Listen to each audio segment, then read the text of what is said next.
Computer TV laptop রাখতে নামছে, fire করছে, ইয়া করছে, মানে একেবারে যা যা যেরকম আধুনিক কালের বললাম যা তিনটায় রওনা হয়েছে।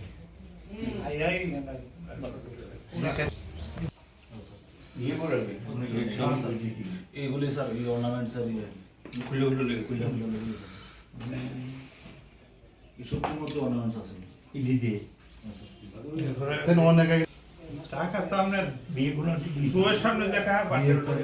আমার বউ কইতাছে নিস না বাবা, এটা নিস না নিস না নিস না, টাকা দিয়ে যা নিস না, আমি কাজ করছি আমার ছেলে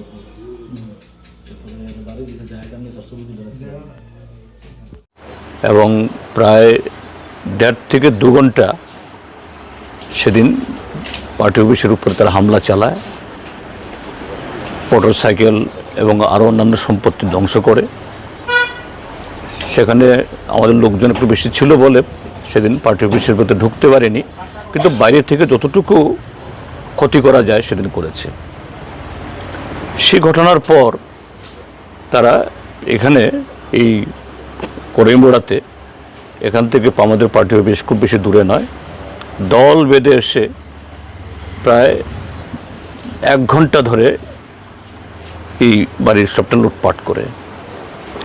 এই পরিবারে একটা ছেলের বিয়ের সমস্ত আয়োজন চলছিল, তা স্বাভাবিকভাবে যে কোনো মধ্যবিত্ত পরিবারে যদি ছেলে বা মেয়ের বিয়ে হয় আমাদের সমাজে, সেখানে তারা নানা ধরনের আয়োজন করে, স্বর্ণালঙ্কার থেকে শুরু করে টাকা পয়সা, কাপড় চোপড়, অন্যান্য। আমরা আজকে দেখেছি সব কোটি আলমারি, সব কোটি লকার এবং অন্যান্য এগুলি যেগুলো লুট করে নিয়ে যাওয়ার মতো আছে সেগুলো নিয়ে গেছেই, আর বাকিগুলোকে বের করে এগুলোকে নষ্ট করে জল টল ঢেলে দিয়ে যাতে এটা ব্যবহার না করতে পারে। এখানেই শেষ না, তখন বাড়িতে পুরুষ ছিল না, মহিলারা ছিলেন, তারা রান্নাঘরে এই রান্নাবান্নার কাজ করছিলেন, তাদের উপরে চড়া হয় এবং মহিলাদের উপরেও সেখানে তারা হাত তুলে। এই বাড়ির কয়েকজন অল্প বয়সী ছেলে ছিল যাদের সাথে এরা ঠিক এখনও রাজনীতিতে সচরাচর সেরকমভাবে যোগদান করার বয়সও তাদের হয়নি, হ্যাঁ হ্যাঁ, তারপরে তারা রক্ষিত হয়নি। এবং আজকে এখানে যা জানলাম, এখানকার প্রতিবেশীরা বলছেন তারা যখন আসে 2 দিক থেকে রাস্তা ব্লক করে দিয়ে যাতে কোনো পথচারী না আসতে পারে, নিরাপদে নির্বিঘ্নে তারা যাতে লুটটা করতে পারে, ধ্বংসটা করতে পারে, এটা করেছে। এটা ঠিকই যে ঘন্টা ধরে যে তাণ্ডব চালিয়েছে আমরা দেখছি। এবং শুধু তা নয় যে এই পাড়া প্রতিবেশীরা যদি এগিয়ে না আসতে পারেন আতঙ্ক তৈরি করার জন্য 5-6 রাউন্ড আগ্নেয়াস্ত্র থেকে তারা গুলিও করেছেন, মানুষ দেখেছেনও। তো এই হলো ত্রিপুরাজ্য আজকে বিকশিত ভারত, এবং সেই বিকশিত ভারতের মধ্যে ত্রিপুরা যে আরও কত এগিয়ে বিকশিত হচ্ছে তার চিত্র। আমাদের রাজ্যের মাননীয় মুখ্যমন্ত্রী প্রায় প্রতিদিন বলেন যশস্বী প্রধানমন্ত্রীর আশীর্বাদে, তার যে প্রত্যক্ষ সহযোগিতায় ত্রিপুরা সব ক্ষেত্রে এগিয়ে যাচ্ছে। কিন্তু সে এগিয়ে যাওয়ার চিত্র আমরা আমাদের এই রাজ্যের যোগাযোগ ব্যবস্থা, শিক্ষা ব্যবস্থা, স্বাস্থ্য ব্যবস্থা, আইন শৃঙ্খলার উন্নয়ন বা কর্মসংস্থানে তার কোনো প্রতিফলন আমরা দেখছি না। কিন্তু যেটা দেখছি যে এই বিকশিত ভারতের হলো যে আইন শৃঙ্খলার চরম অবনতি, একটা অরাজকতা, জননিরাপত্তা একেবারে এটাকে তলিয়ে দেওয়া, একটা আতঙ্কের পরিবেশ তৈরি করে একটা একনায়তন্ত্র কায়েমের একটা মানে ভয়াল একটা প্রচেষ্টা।